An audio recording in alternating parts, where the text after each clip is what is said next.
Credit USA Today. As we near closer to the All-Star game, reputations are now solidified as we are in the halfway point of the season.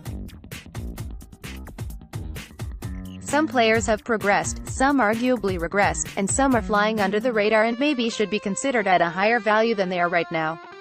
So let's take a look at the top 5 most underrated players in the NBA this season.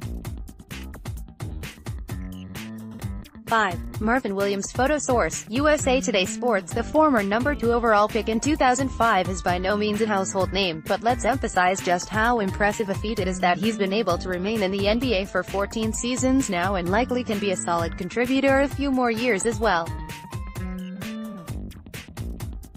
He's never been a star. Hindsight changes perspectives, but I distinctly remember at the time him being picked over Chris Paul was 110% viewed as a fine pick by the majority, but watching him play, he is a glue guy who is helping keep the Hornets together right now.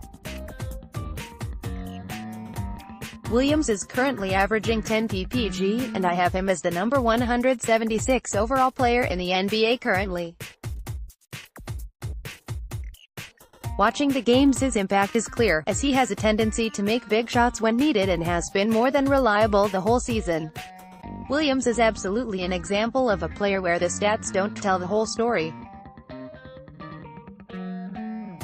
In terms of the 2005 draft, he will always be compared to Chris Paul, but as a 32-year-old veteran, he is playing a very solid role for Charlotte this season. 4. Jeff Teague is an example of a player who is really in a lose-lose situation right now. With the extravagant resurrection of Derrick Rose, Teague is in the background. It also doesn't help his case that his shooting has regressed in the three-point shooting era. That being said, if you take away the bad scoring efficiency, he has been excellent in all other areas and I still have him as a top 100 talent. He's averaging a career-high 8.1 APG and I would argue is one of the top 5 to 10 passers in all of the league. Teague also has above-average perimeter defense, is smart with the ball, is one of the quicker guards in the league, and is a selfless player.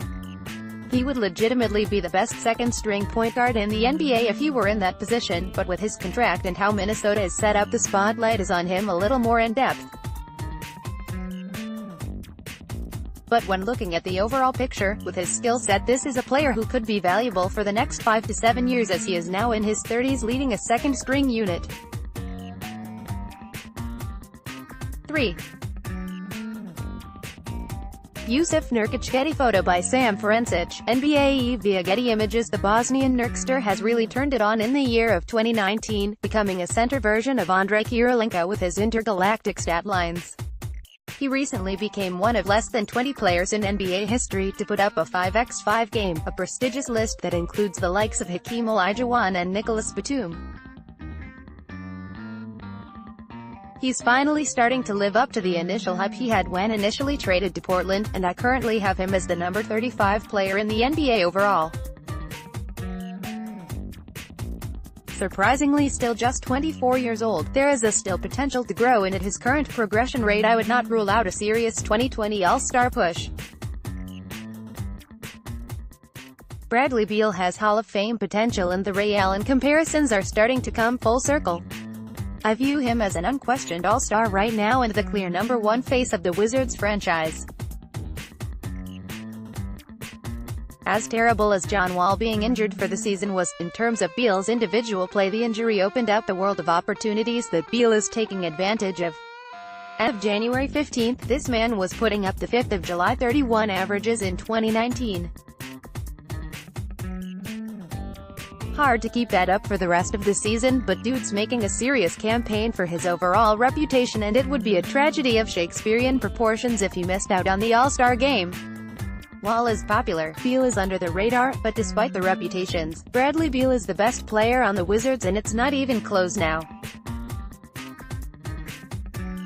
Read more. 2018-19 NBA Midseason Awards. James Harden is the MVP, Derrick Rose is the 6th man ranking the best NBA player by country. Serbia and Canada, the 2 biggest threat to Team USA in the 2020 Olympics. The defensive ability of Rudy Gobert is unquestioned. By all means, he was named the Defensive Player of the Year last season. But in an era where defense is not appreciated, Gobert is still somehow flying under the radar. Honestly, I understand to start the season as Utah was in a funk and Donovan Mitchell swerved into a sophomore slump. But Gobert remained steady even in the slump and showed small signs of progression in his game. The defense remained elite and the offense was progressing. As we have entered 2019, his offensive dominance has started to bear lilies all throughout Salt Lake City, and this man seriously needs to be considered as a top 10 to 12 overall player.